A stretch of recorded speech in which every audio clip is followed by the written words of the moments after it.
오늘 아침 저희들에게 주는 은혜의 말씀은 데살로니가 전서 2장 13절부터 16절까지의 말씀입니다. 데살로니가 전서 2장 13절부터 16절까지 말씀, 기록된 말씀을 봉독해 드릴 때 여러분의 심령과 귀가 은혜를 받을 수 있기를 바랍니다. 하나님의 말씀입니다. 이러므로 우리가 하나님께 쉬지 않고 감사함은 너희가 우리에게 들은 바 하나님의 말씀을 받을 때에 사람의 말로 아니하고 하나님의 말씀으로 받음이니 진실로 그러하다. 이 말씀이 또한 너희 믿는 자 속에서 역사하느니라. 형제들아, 너희가 그리스도 예수 안에서 유대에 있는 하나님의 교회들을 본받는 자 되었으니 저희가 유대인들에게 고난을 받은 것 같이 너희도 너희 나라 사람들에게 동일한 것을 받았느니라. 유대인은 주 예수와 선지자들을 죽이고 우리를 쫓아내고 하나님을 기쁘시게 아니하고 모든 사람에게 대적이 되어 우리가 이방인에게 말하여 구원 얻게 됨을 저희가 금하여 자기 죄를 항상 채움에 노하심이 끝까지 저희에게 임하였느니라. 아멘. 하나님의 말씀이었습니다. 좋은 아침입니다. 자, 우리 한번 늘 하는 대로 또 한번 해보겠습니다. 양손을 가슴에 얹고 우리가 두 번 외쳐봅니다. 나는 하나님의 특별한 사랑을 받은 사람이다. 나는 하나님의 특별한 사랑을 받은 사람이다. 또 한번 우리 같이 외쳐볼까요? 하나님을 기쁘시게, 사람을 행복하게. 그렇습니다. 우리가 늘 이렇게 살아간다면 하나님이 얼마나 우리를 통해 영광 받으시고 주위에는 많은 사람들이 기쁨과 즐거움 얻을지 모릅니다. 자, 오늘은 계속해서 데살로니가 전서를 5번째 강의를 합니다. 오늘은 말씀의 결과, 말씀이 선포된 후에 나타난 결과에 대한 이야기를 말씀을 통해 은혜 받으려고 합니다. 오늘은 새벽부터 여기저기 길을 막아놓았습니다. 보니까 로스앤젤레스 락앤롤 홀 하프 마라톤 레이스가 있었네요. 이걸 모르고 이제 길을 나섰던 사람들이 막혀서 우왕좌왕하던 것을 제가 보았습니다. 제 아파트에서 이렇게 내다보니까 유가로 오다가 휠체어로 들어섰다가 길이 막히니까 또 나왔다가 또 들어가고 또 앞차가 한 실수를 또 반복하고 계속해서 육가길은 막히는 그런 것들을 보았습니다. 그러면 제가 이민 왔던 1978년 한 40년 전만 하더라도 이렇게 주일날 하는 행사들이 거의 없었습니다. 제가 살던 지역에서는 주일이 되면 동네가 온통 조용합니다. 아침에 자동차 소리가 나는 것은 거의 다가 가족들이 차를 타고 교회를 가고 또 교회를 다녀오고 이런 것이고요. 대개는 한 주 푹 쉬고 가게도 많이 닫았습니다. 큰 슈퍼마켓 외에는 거의 비즈니스가 문을 닫았습니다. 주일날 오픈하는 것은 거의 없었습니다. 하루 종일 조용히 쉬고 예배를 드리고 돌아와서 가족이 모여 오손도손 이야기하면서 집집마다 바비큐를 하고 이야기를 하던 모습들을 저는 기억합니다. 저는 주일에 이렇게 마라톤과 같은 행사가 있었던 것이 거의 기억나지 않습니다. 어느 분이 이런 얘기를 하셨어요. 이민자들이 대거 미국에 들어오면서 미국의 기독교 문화를 바꿔놓았다. 이민자들이 아메리칸 드림을 이루기 위해서 미국에 와서 이것저것 성공을 위해서 닥치는 대로 일을 했습니다. 휴일이 없이 24/7 매일 하루에 24시간 일주일 내내. 여러분, 세븐일레븐 스토어가 왜 세븐일레븐인지 아시죠?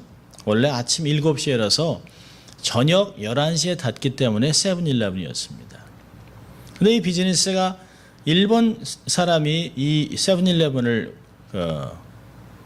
테이크오버를 하면서 24시간 열게 됐습니다. 많은 사람들이, 미국은 뭐 이민자의 나라지요. 그렇지만 미국에 왔지만 미국만에 동화되지 않고 자신들의 문화와 종교를 고스란히 가져와서 미국의 자기들의 고향, 작은 조국들을 하나씩 만들어가고 있습니다. 코리아타운, 리틀 사이공, 차이나타운, 타이타운, 이티오피안 타운, 이런 것들이 굉장히 많이 생겼습니다.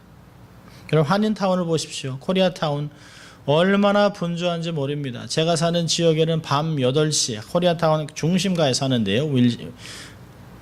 한인타운이 저녁 8시만 되면 불야성이 됩니다. 모든 것이 잠에서 마치 깨어나듯이 그 법문화가, 술문화가 이루어집니다. 얼마나 많은 사람들이, 외국인들이 평상시에 닫는 시간 9시, 10시면 조용한 곳에 아무것도 갈 데 없는 사람들이 한인타운에서 식당, 술집, 뭐 여러 가지 가무 문화, 노래방 안 가는 곳이 없습니다. 또 찜질방까지 24시간 놀 수 있는 곳이 한인타운이라고 하는 것이 소문이 나 있습니다. 또 어느 불교를 다니는 사람들은 한 가게 구석에 불상을 만들어 향을 뿌리고 절을 짓기도 하고, 참 one under God, 이 말이 이제는 one under many gods가 되어버린 것 같습니다. 사람들은 이 주일을 그냥 Sunday, 일주일에 하루 쉬는 시간으로 여기기 때문에 평상시 하지 못했던 것들을 뭔가 의미 있는 모임을 하려고 애를 씁니다. 그래서 인정화합을 위해서 뭐 권투 대회, 마라톤 대회, 평화를 위한 모임들을 줄줄이 주일날 합니다. 이런 평화를 위한 모임들을 주일에 이게 가능합니까? 샬롬이신 예수 그리스도가 빠진 행사에 진정한 평화가 있을 수 없죠. 절대 그럴 수 없습니다. 주일에 등산, 운동, 레저로 삶의 행복함을 누릴 수 있을까요? 아닙니다. 파스칼이라고 하는 그 철학자는 이런 말을 했어요. 모든 사람에게는 오직 하나님만이 채울 수 있는 하나님이 만드신 공간이 있다. 여러분, 우리의 마음이 얼마나 큽니까? 세상에 모든 것이 들어와도 우리의 마음을 채울 수가 없어요. 만족함을 얻을 수가 없습니다. 하나님이 우리를 그렇게 큰 존재로 만들었습니다. 우리가 건강도 금방 쉽게 무너지고 하지만 우리의 마음만은, 정신세계만은 하나님의 형상을 갖고 있기 때문에 세상에 어떤 것을 가져도 만족함이 없습니다. 채워질 수가 없어요. 그 크신 하나님의 마음을 소유하고 있기 때문에. 그래서 하나님으로 채워지지 않으면 끊임없이 공허함을 느끼게 되어 있습니다. 결코 만족함이 없습니다. 여러분, 주님이 곧 오실 텐데요. 주님이 재림이 가까우면 가까울수록 사람들은 하나님과 그분의 말씀에 대해서 확실하게 다르게 극과 극으로 반응합니다. 신의 외침에 귀를 열고 구원을 받는 사람이 있는가 하면 자기네 편리를 위해서 성경을 새롭게 번역하고 신의 외침에 귀를 막고 고부하고 신이 없어도 얼마든지 행복하게 살 수 있다고 하는 부류가 있습니다. 과학이 신이 되었습니다. 모두가 다 손에 신을 갖고 있습니다. 구글, just Google it. 아이들은 just Google it and you get everything. 우리가 원하는 모든 것을 답을 얻을 수 있다라고 생각을 합니다. 그렇지 않습니다. 사람이 신이 없어도 얼마든지 행복하게 살 수 있었다면 세상엔 전쟁도 없을 것이고 슬픔도 또 없었을 것입니다. 여러분, 세월이 가면 갈수록 복음에 대한 양극화 현상이 점점 심화될 것입니다. 오늘 있는 본문도 그러한 것들을 말씀해 주고 있습니다. 복음을 받아들인 이방인들과 하나님을 자기의 하나님이라고 여기는 언약 백성들이 거부한 복음을 거부한 언약 백성들, 유대인의 모습들을 본문은 우리에게 보여주고 있습니다. 자, 두 종류의 사람을 보는데요. 첫째로는 복음을 받아들인 이방인들입니다. 오늘 본문 13절과 14절을 보면 이방인들이었던, 언약 밖에 있었던 사람들, 우상숭배로 가득했던 사람들, 데살로니가 사람들이 복음을 듣고 죽게 돌아왔습니다. 13절을 보면 이들이 하나님의 말씀을 받아들였습니다. 이 하나님의 말씀을 받아들인 데살로니가 교훈들을 사도 바울은 기뻐하고 즐거워하고 하나님 앞에 감사하고 있다고 얘기합니다. 13절을 보면 이러므로 우리가 하나님께 쉬지 않고 감사함은 너희가 우리에게 들은 바 하나님의 말씀을 받을 때에 사람의 말로 아니하고 하나님의 말씀으로 받음이니 진실로 그러하다. 데살로니가 교우들이 바울의 자랑이 될 수 있었던 것은 그 시작점이 바울이 전한 말씀을 하나님의 말씀으로 받았다라고 하는 것입니다. 바울이 얘기할 때 바울의 어떤 신학이나 바울의 어떤 경험이나 유익한 말 정도로 받은 것이 아니라 그것이 바로 하나님께서 바울의 입을 통해 전파하는 자기들을 향한 하나님의 사랑의 메시지인 것을 받아들였습니다. 바울이 하나님의 말씀만을 전한 것도 있지요. 그러나 바울이 전하는 말을 하나님의 말씀으로 받아들이고 기뻐했다는 것이에요. 그저 객관적인 진리니까 뭐 남들이 믿으니까 대중이 다 믿으니까 이렇게 따라가는 것이 아닙니다. 자기의 인격을 동원해서 주관적으로 하나님의 말씀을 열성적으로 기쁨으로 열렬히 받아들였다고 하는 것이죠. 가족들이 믿으니까 따라 나가고 그저 그런 모습이 아닙니다. 스스로 결정해서 자기가 의지를 동원해서 그것을 하나님의 말씀으로 받아들인 것이에요. 바울의 입을 통해서 말을 통해서 복음이 증거됐습니다. 그런데 이 데살로니가 교인들은 그 입을 통해서 나오는 것이 마치 하나님이 바울의 입을 통해서 자기들에게 직접 전하고 있는 메시지로 받아들인 것입니다. 하나님의 생동적인 말씀으로 이들은 받아들였습니다. 데살로니가 교인들은 바울을 바라본 것이 아니에요. 바울 뒤에서 자기들을 품는 하나님의 사랑과 하나님의 메시지에 귀를 기울이고 그 사랑에 굴복하고 그 사랑에 그 하나님의 열정에 그 사랑을 받아들였다라고 하는 것입니다. 그것 때문에 바울은 데살로니가 교우들 때문에 기뻐하고 감사하고 있습니다. 13절 후반부를 보면 말씀은 믿는 자 속에서 역사한다라고 얘기하고 있습니다. 또한 너희 믿는 자 속에서 역사하느니라. 여러분, 영적인 생명은 성도들 속에서 역사하시는 하나님의 말씀만이 가지는 특권입니다. 이 역사한다고 하는 것은 에너지를 지속적으로 공급한다는 의미가 있습니다. 하나님의 말씀은 바로 성령께서 에너지를 공급함으로 나타나는 능력을 확실하게 보여주고 있는 것입니다. 우리가 1장 5절에서 본 것 같이요. 데살로니가서 1장 5절을 보면 이런 말씀이 있습니다. 이는 우리 복음이 말로만 너에게 이른 것이 아니라 오직 능력과 성령과 큰 확신으로 된 것이니. 하나님의 말씀을 받아들인 이 사람들에게 능력과 성령과 큰 확신으로 다가왔다는 것입니다.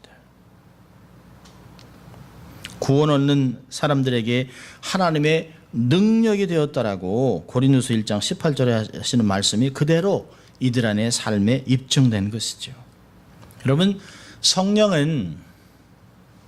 이 말씀은 성령으로 기록된 하나님의 말씀은 믿음 안에서만 역사합니다. 데살로니가 후서 3장 2절에 보니까 믿음은 모든 사람의 것이 아니라라고 얘기합니다. 구원에 이르게 하는 이 믿음은 아무에게나 있는 것이 아닙니다. 여러분, 성경을 고전으로 종교의 경전으로 여기는 사람에게는 아무 역사가 나타나지 않습니다. 철학을 하고 인문학을 하는 사람들은 성경을 하나의 문학 작품으로 여깁니다. 과학적인 증명을 요구하는 자들에게는 한낱 지어낸 이야기일 뿐이요 신화일 뿐입니다. 그러나 하나님을 믿는 자들에게 이 말씀이 성령의 감동으로 기록된 살아있는 말씀이 되어 역사하는 것입니다. 히브리서 4장 12절에 있는 말씀과 같이 하나님의 말씀은 살았고 운동력이 있어 좌우의 날선 어떤 것보다도 예리하여 혼과 영과 및 관절과 골수를 찔러 쪼개기까지 하며 또 마음의 생각과 뜻을 감찰한다라고 얘기했습니다. 여러분, 말씀은 믿음으로만 열리는 생명의 책입니다. 믿음이 없이는 알 수도 깨달을 수도 없는 것이지요. 오래전에 제가 들은 이야기입니다만 어떤 그 절의 주지 스님이 8만 대장경이 있는데 이 성경 요렇게 두께 요거 하나 못 외우냐. 그래서 이분이 몇 년을 두고 창세부터 계시록까지 몽땅 외웠답니다. 그런데 결과는 아무것도 이해를 못해요. 책을 달달달 외운다고 되는 것이 아닙니다. 이 말씀은 비록 쓰여 있는 말씀이지만 살아있는 성령의 감동으로 기록된 말씀이기 때문에 이 말씀이 우리를 교훈하고 책망하고 바르게 하고 의로 교육하게 유익해서 하나님의 사람으로 온전한 사람으로 만들어준다고 얘기하고 있습니다. 믿는 자들에게만 이런 놀라운 역사가 나타난다는 것이에요. 말씀을 믿음으로 받아들이는 자들에게만 하나님의 그 사랑과 하나님의 뜻과 하나님의 의도를 발견하고 우리의 삶의 변화를 경험할 수 있다는 것입니다. 데살로니가 교인들은 이렇게 하나님의 말씀을, 바울이 전한 하나님의 말씀을 믿음으로 받아들였습니다. 그리고 그들 안에 삶의 놀라운 변화들이 막 나타나기 시작했습니다. 자, 그래서 나타난 결과가 뭘까요? 14절입니다. 오늘 본문 14절을 보면 형제들아 너희가 그리스도 예수 안에서 유대에 있는 하나님의 교회를 본받는 자 되었으니 저희가 유대인에게 고난을 받은 것 같이 너희도 너희 나라 사람들에게 동일한 것을 받았느니라. 데살로니가 교인들은 말씀을 받아들이고 삶의 변화를 가져왔습니다. 그리고 그들의 변화된 것 때문에 세상에서 고난이 시작되었다는 것이에요. 바울이 전한 하나님의 말씀을 하나님의 말씀으로 받아들여 그대로 믿었고 살았기 때문에 그에 따른 핍박이 따른 것입니다. 이전의 삶을 버렸습니다. 이전에 즐기던 것들을 다 끊어버렸습니다. 그 일로 인해서 그들은 동족으로부터 핍박을 받고 있는 것입니다. 전에는 가족이었던 사람이, 이웃이었던 사람이 이제는 고난을 주고 있습니다. 핍박을 하고 있습니다. 희롱을 합니다. 놀립니다. 어떤 때는 위협을 가하기도 합니다. 함께 음란하고 방탕하고 그것이 삶의 스타일이었던 사람들이 이제는 더 이상 가정을 귀하게 여기고 거룩한 삶을 살려고 하고 정직하고 좀 미련해 보이지만 꿋꿋하게 하나님만을 섬기겠다고 하는 우상을 버린 그들의 삶을 세상 사람들은 도저히 이해할 수가 없는 것이죠. 오직 하나 복음을 받아들였기 때문에 그 가르침대로 이들의 삶은 정직하고 거룩함으로 바뀌었습니다. 오늘 본문 바울이 얘기합니다. 유대에 있던 교회에서 믿는 자들에게 박해가 있었던 것 같이 또 그들이 그것을 믿음으로 잘 견딘 것처럼 그들도 진정한 믿음을 갖게 되므로 자연히 수반되는 박해를 견디고 믿음을 지키고 있었다라고 이야기하고 있습니다. 특히 데살로니가 교인들이 동조에 핍박을 받는 이유는 뭘까요? 개종함으로 인해서 그들이 이전의 간습과 우상 숭배를 다 버리고 하나님 말씀만, 유일신 하나님만을 따르려고 하는 것이에요.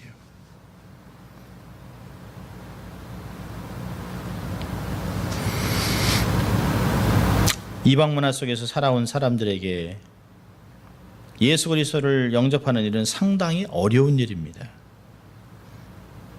예수 믿는 것 때문에 온갖 순환과 고통이 뒤따르는 것처럼 세상에 살던 사람들이, 세상에 묻혀 살던, 세상과 똑같이 삶을 살던 사람들이 예수 그리스도를 영접하고 그리스도에 대해 세상을 등지고 세상과는 다른 모습으로 삶을 살아가기 때문에 이전에는 겪지 않았던 어려움이 따르게 되는 것은 당연한 것입니다. 디모데후서 3장 12절에서 바울은 디모데에게 이렇게 얘기합니다. 무릇 그리스도 예수 안에서 경건하게 살고자 하는 자는 박해를 받으리라. 여러분, 성도라면 누구나 복음의 반대 세력으로부터 핍박을 받게 되어 있습니다. 세상으로부터 핍박을 받고 있다고 하는 것은 자신이 내가 참 성도가 되어가고 있다라고 하는 표정이 되는 것입니다. 내가 예수를 믿고 있는데도 여전히 세상 사람들하고 동일하게 살아가고 세상 사람들하고 즐기는 것이 똑같다라면 우리는 참 기독교인이 아닌 것이죠. 여러분, 바울도 한때는 핍박자였습니다. 스데반을 돌로 쳐 죽이고 믿는 자들을 잡아 죽이겠다고 이웃 나라까지 찾아가던 사람이었습니다. 하지만 그가 예수 그리스도의 사람이 된 후로는 거꾸로 핍박자에서 핍박을 받는 자가 된 것이죠.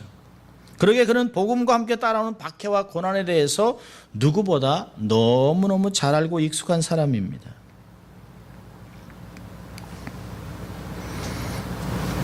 여러분, 아이시스 얼마나 잔인한 사람들입니까? 이 아이시스가 시리아에서 크리스천들을 집중적으로 죽였습니다.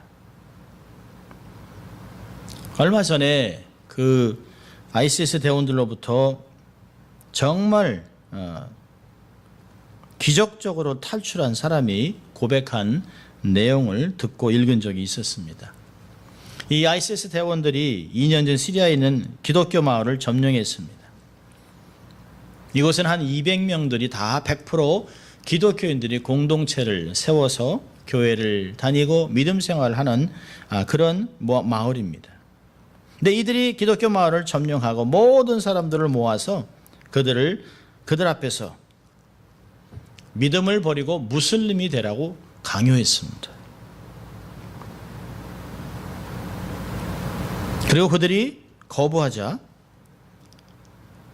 그들의 자녀들을 총으로 하나 둘씩 죽이기 시작했습니다. 심지어는 제과점에 있는 반죽기계에 어린아이들을 넣고 돌려서 살해했습니다. 빵집 주인들은 빵을 굽는 화덕에 집어넣어서 태워서 죽였습니다. 어떤 ISIS는 대원은 기독교를 버리고 무슬림이 되면 살려주겠다. 그거 뭐 중요하다고 그냥 그렇게 믿는다고 얘기를 해라. 알라가 신이라고 고백하라. 그러면 다 살려주고 너희들은 그대로 있는 그대로 놔두겠다라고 그들은 이야기를 했습니다. 그런데 아무도 반응을 하지 않자 대원들이 어린아이들을 다 자기들 쪽으로 끌어내고 한쪽에 반대편에 부모들을 세웠습니다. 그리고 아이에게 칼을 대고 내 믿음을 버리고 무슬림이 되거라. 그럼 살려주겠다. 그런데요, 그 부모가 차마 아들의 목을 대는 아이의 눈을 마주칠 수 없었습니다. 엄마와 아들이 서로 쳐다보면서 끄떡끄떡하고 눈을 감았습니다. 그리고는 아무 반응을 하지 않자 ISIS 대원이 분노한 가운데 아이들의 목을 따기 시작했습니다. 그 아이들의 사지를 자르기 시작했습니다. 목을 잘라서 머리를 발로 쳐서 부모에게 던졌습니다. 그리고 광분해서 이들을 직접 죽이고 목을 치고 건물에서 밀어 죽이고 불에 태우고 직접적인 거의 다 죽였는데 2명이 밤에 탈출해서 살아남은 이야기를 해줬습니다. 여러분, 지금도 예수 때문에 복음 때문에 직접적인 위협을 당하고 있는 고난을 당하고 있는 사람들이 있습니다. 여러분, 미국을 살아가는 사람들은 우리 미국에 살아가는 사람들은 자유주의에 있는 나라에 있는 사람들은 이런 것을 당하지 않습니다. 그러나 사단은 미국의 정치인들을 통해서 이미 동성애를 합법화시켰습니다. 성별도 남녀 외에 성적 취향에 따라 다양한 성을 택할 수 있습니다. 원하기만 하면 누구와도 결혼할 수 있습니다. 동성연애들은 점점 해서 4살짜리 5살짜리와도 결혼하자고 이야기를 합니다. 내가 원한다면 엄마가 아들하고도 결혼하고 아버지와 딸이 결혼을 하고 사촌끼리도 결혼하는 그런 일들이 점점점 진행되고 있습니다. 성소수자들의 보호를 위해서 정상인들이 살아야 점점 어려워지고 있습니다. 직장, 군대, 사회, 교회에서도 동성애에 대한 편견을 표현할 수 없게 됐습니다. 여러분, LGBT가 인정된 후 캘리포니아에 에이즈 환자가 급증하고 있습니다. 우리는 우리의 다음 세대 자녀들을 위해서 기도를 많이 해야 합니다. 우리가 직접적인 테러를 당하거나 위협을 당하지는 않고 있지만 정신적으로 신앙을 위협하고 있는 세상에서 우리는 살아가고 있습니다. 여러분, 기억하십시오. 복음 때문에 반드시 고난이 있다라고 하는 것입니다. 그러나 이 고난은 믿음으로 견뎌내야만 하는 것이에요. 여러분, 이방인들은 데살로니가 교인들은 복음을 하나님의 말씀으로 받아들이고 말씀대로 삶을 살아가면서 그거에 대한 결과로 고난을 견뎌내고 있었습니다. 그런데 오늘 15절, 16절은 완전히 반대의 사람들을 이야기합니다. 복음을 거부한 하나님의 언약 백성들에 대한 이야기를 합니다. 하나님의 율법을 소유한 언약 백성으로 선민의식이 강했던 유대인들은 예수가 메시아라고 하는 것들을 받아들일 수가 없었습니다. 자기들은 메시아라면 정치적인 권력을 가지고 로마 정부를 무너뜨리고 나라를 자유롭게 하고 독립적인 나라로 만들어서 옛날 다윗의 영광과 다윗의 권세를 다시 한번 재현하기를 바랬던 것이죠. 그런데 메시아라고 했던 나사렛 예수는 무기력하게 젊은 나이에 십자가에 죽었습니다. 신명기 21장 23절에 나무에 달린 자는 하나님께 저주를 받았음이라. 이 말씀을 바울이 갈라디아 3장 13절에 이렇게 얘기를 합니다. 그리스도께서 우리를 위하여 저주를 받으신 바 되사 율법의 저주에서 우리를 속량하셨으니 기록된 바 나무에 달린 자마다 저주 아래 있는 자라 하였습니다. 유대인을 위한 메시아는 그렇게 무기력하게 십자가에 죽을 수 없다라고 하는 사람들에게 그분이 바로 메시아라고 바울은 이야기하고 있습니다. 그런데 그들의 고정관념 완고함이 복음을 거부하고 있습니다.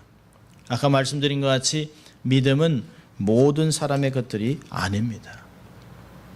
우리가 목사 가정에서 태어났기 때문에 장로 가정에서 태어났기 때문에 평생을 기독교 환경에서 자랐다고 해서 우리가 하나님의 사람으로 크리스찬으로 하나님의 뜻을 이루며 살아간다고 하는 오해를 가져서는 안 됩니다. 자동으로 이루어지지 않습니다.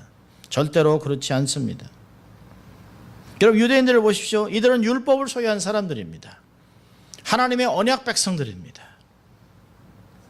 몸에도 할례로 하나님의 언약 백성이라는 언약의 사인들을 갖고 있는 사람들입니다. 그런데 이 유대인들이 15절을 보면 이 유대인들이 완고한 행위로 예수 믿는 사람들을 핍박하고 있습니다. 주 예수와 선지자를 죽였습니다. 복음 사역자를 쫓아냅니다. 하나님을 기쁘시게 하지 않습니다. 이방인들에게 복음을 전해서 이방인이 죽게 돌아오는 하나님께 돌아오는 것을 금하고 있습니다. 자기의 죄를 항상 자기의 머리에 채우고 있는 것을 볼 수 있습니다. 어떻게 하나님의 언약 백성들이 하나님의 언약에 들어오는 사람들을 이렇게 잔인하게 핍박을 가할 수 있습니까? 여러분 16절은 사도 바울이 이렇게 얘기를 합니다. 저희가 자기 죄를 항상 채우며 노하심이 끝까지 저희에게 임하였느니라. 하나님의 노하심이 이들에게 임한다고 이야기하고 있습니다. 여러분 아직은 일어나지 않았지만 서기 70년에 있었던 예루살렘의 멸망을 암시하는 내용입니다.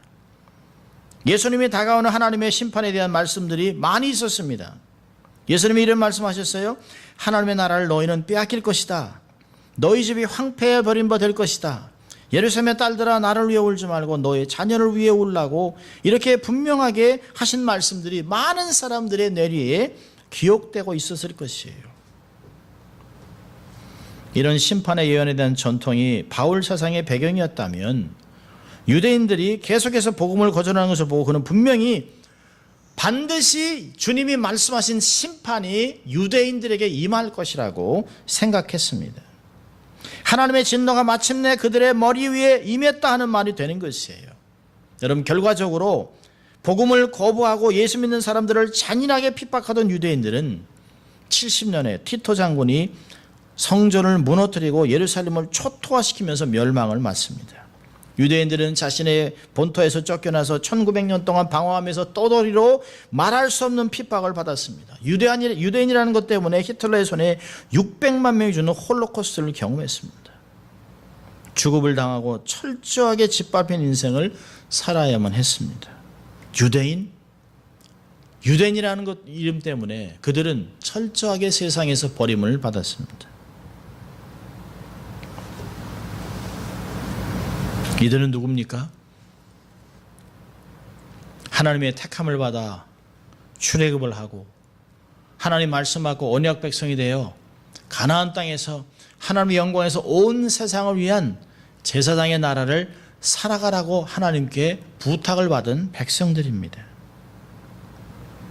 너희들이 하나님 말씀을 거부하고 하나님 말씀 선포함을 귀를 막고 안 듣고 하나님의 사역자들을, 말씀의 사역자들을 핍박하는 가운데, 예수 믿은 사람을 핍박하는데, 그들은 1900년, 거의 2000년 동안 엄청난 하나님의 진노 속에 있었던 것을 우리는 역사적으로 알고 있습니다.